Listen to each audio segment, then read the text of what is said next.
Very good morning to students. तो आज हमने इस वीडियो में चैप्टर 2 का ही आगे टॉपिक कंटिन्यू करना है, that is called production possibility curve, जिसको हम पीपीसी भी बोलते हैं, एंड सेंट्रल प्रॉब्लम्स। ठीक है कि पीपीसी कर्व क्या होती है और सेंट्रल प्रॉब्लम्स का इससे क्या लेना देना। ठीक है, to analyse the central problems economist use the techniques of PPC. जो सेंट्रल प्रॉब्लम्स को एनालाइज किया जाता है वो किसके थ्रू करते हैं, जो इकोनॉमिस्ट होते हैं वो पीपीसी के थ्रू करते हैं, प्रोडक्शन पॉसिबिलिटी कर्व के थ्रू।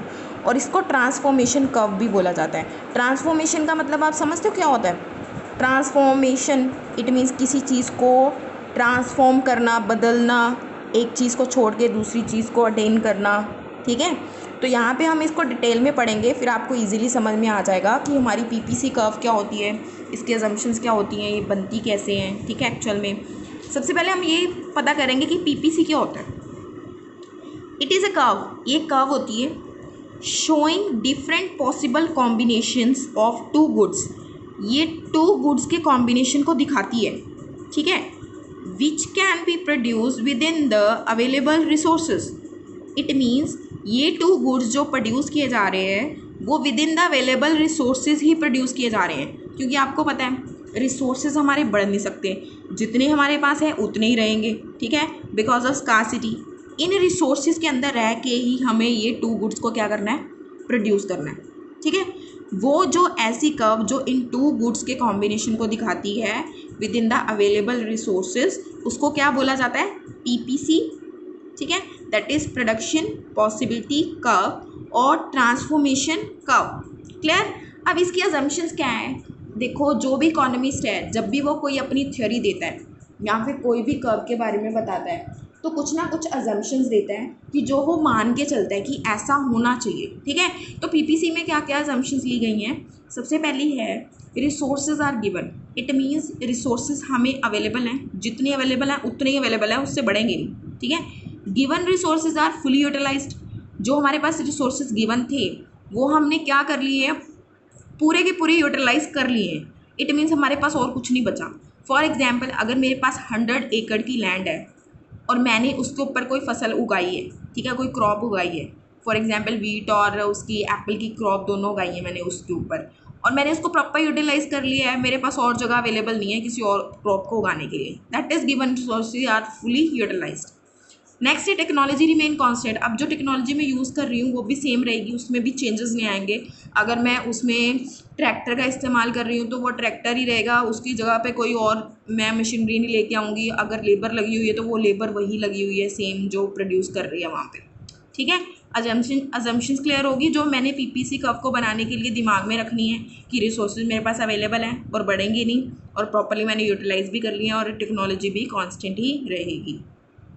ठीक है, अब इसके आगे हम करते हैं कि जो ये पीपीसी कर्व है ये सेंट्रल प्रॉब्लम्स को कैसे मेजर करती है। इससे पहले तो मैं आपको कर्व बनाना सिखाती हूँ कि पीपीसी कर्व बनाते कैसे। ठीक है, देखिए सबसे पहले यहाँ पे एक शेड्यूल दिया हुआ है समझने के लिए पीपीसी को कि पीपीसी क्या दिखाना चाहता है। यहाँ पे गुड्स गिवन है ABCDE, एप्पल्स गिवन है और वीट की प्रोडक्शन गिवन है, टन्स में गिवन है। मान लीजिए कि एक ग्रुप में एक गुड्स बना रही हूँ मैं, उसमें मैंने एप्पल उगाए 100 टन्स। मीन्स अगर मेरे पास मान लो 100 एकड़ की लैंड है तो मैंने वो पूरी यूटिलाइज़ की, और किस किस चीज़ को उगाने के लिए, उसकी एप्पल्स को। उस लैंड के ऊपर सिर्फ एप्पल्स ही उग रहे हैं। ठीक है, 100। वीट का मैंने अभी सोचा नहीं कि मैंने वीट उगानी है कि नहीं उगानी। ठीक है, फिर बी गुड्स पे बी एक बंदा है मान लो, उसको वीट भी चाहिए, उसको एप्पल भी चाहिए। ठीक है, अब मेरे पास तो 100 एकड़ की लैंड ही है तो मैं वीट कहाँ से लेके आऊँ? अब जो लेबर है वो सारी एप्पल्स उगाने में लगी हुई है। अगर 4 बंदे हैं 5 बंदे हैं वो सारे एप्पल उगाने वाले ही हैं। ठीक है, तो मैं क्या करूँगी, अगर मैंने सोचा कि मेरी वीट की डिमांड बढ़ सकती है, ठीक है, क्योंकि वो बंदा कह रहा है कि मुझे वीट भी चाहिए, मान लो उसके पास 100 रुपीज़ ही है। ठीक है, वो कह रहा है कि मैंने 10 रुपये का वीट लेना, 90 रुपये के एप्पल लेने हैं। तो आपको दोनों की डिमांड को अगर आपको फुलफ़िल करना है तो अपने फार्म के ऊपर 100 एकड़ में से मान लो आपने आधा जो ज़मीन है वो एप्पल उगाने के लिए यूज़ कर ली और आधी वीट के लिए, ठीक है।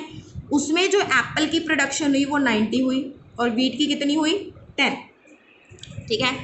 यहाँ पे आपने क्या किया, एप्पल की प्रोडक्शन को 10 कम कर दिया, मतलब 10 बंदे कम कर दिए और वो किसकी प्रोडक्शन में लगा दिए, वीट की प्रोडक्शन में लगा दिए, ठीक है।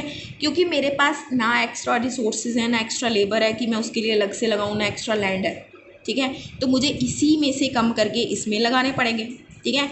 ऐसे सेम मैंने देखा कि अब एप्पल की डिमांड जो है वो 70 रह गई, ठीक है, और वीट की डिमांड जो है वो 20 हो गई। तो मैंने क्या किया, इसमें से और 20 रिड्यूस कर दिए, एप्पल की लेबर को रिड्यूस करके वीट की लेबर में लगा दिया। तो यहाँ पे भी रिड्यूस होके ये 70 टन उगने शुरू हो गए, ये 20 टन उगने शुरू हो गए, ठीक है। ऐसे ही करते करते एक टाइम ऐसा आया जहाँ पे एप्पल की प्रोडक्शन मुझे ज़ीरो करनी पड़ी क्योंकि मेरी डिमांड ज़्यादा वीट की हो रही थी। तो मैंने 40 के 40 जो रिसोर्सेज थे अपने मेरे पास, वो मैंने कहाँ पे लगा दिए सारे रिसोर्सेज, वीट की प्रोडक्शन में। तो मुझे 40 टन की वीट अवेलेबल होने लगी उस फार्म में से, ठीक है। If all resources apply on production of apples then production is 100 and wheat is 0. When we want to produce wheat, then we have to leave the 10 resources from the apples and apply these resources on wheat, so we get 10 tons of wheat and so on. समझ आ गया आपको, ठीक है। It means अगर मैंने एक चीज़ की production को बढ़ाना है तो मुझे दूसरी चीज़ की प्रोडक्शन को क्या करना पड़ेगा, कम करना पड़ेगा, तभी वो सीक्वेंस बनेगा, क्योंकि मेरे पास ना रिसोर्सेज हैं ना एक्स्ट्रा टेक्नोलॉजी है, ठीक है। अब इसकी कर्व देखिए, ये कर्व है, इस कर्व को कनकेव बोलते हैं। क्या बोलते हैं, कनकेव। ऐसी कर्व जो ऐसे बनती है ना, लाइक अगर मैंने ऐसे बनाई, ऐसे, आप इसको एक तरह का उल्टा सी भी बोल सकते हो, ठीक है। तो इसको बोला जाता है कनकेव, और पीपीसी हमेशा कनकेव कर्व होती है और लेफ़्ट टू राइट आती है हमेशा। ये मैंने इसी टेबल को फॉलो करके एक ये कर्व बनाई है, ठीक है। बस ये कर्व आपको यही शो कर रही है कि यहाँ पे एप्पल की प्रोडक्शन है, यहाँ पे वीट की प्रोडक्शन है। अगर एप्पल की प्रोडक्शन 0 लेवल पे 100 हो रही है और मुझे वीट की प्रोडक्शन 0 से 10 बढ़ानी है, तो मुझे यहाँ पे एप्पल की प्रोडक्शन 100 से 90 करनी पड़ेगी। तो 90 जो 10 रिसोर्सेज है वो वीट को प्रोड्यूस करने लायक होंगे, ठीक है। अगर मुझे वीट की प्रोडक्शन 10 से 20 करनी है तो मुझे यहाँ पे एप्पल की प्रोडक्शन 90 से 70 करनी होगी, तो जाके वीट की प्रोडक्शन 20 बढ़ेगी। ऐसी अगर मुझे वीट की प्रोडक्शन 30 करनी है तो मुझे एप्पल्स की प्रोडक्शन को कम करके 40 पे लाना होगा, तो मेरी वीट की प्रोडक्शन 30 बढ़ेगी। ऐसे ही ये जो पॉइंट्स हैं ये हमें कॉम्बिनेशन बता रहे हैं एप्पल और वीट का, कि अगर एक की प्रोडक्शन को बढ़ाना है तो हमें दूसरे की प्रोडक्शन को ऑटोमेटिकली क्या करना पड़ेगा, कम करना पड़ेगा, ठीक है, क्योंकि हमारे पास रिसोर्सेज एक्स्ट्रा नहीं हैं। क्लियर, ठीक है। आई होप कि इतना क्लियर हो गया आपको। नेक्स्ट हम नेक्स्ट वीडियो में करेंगे। Thank you so much.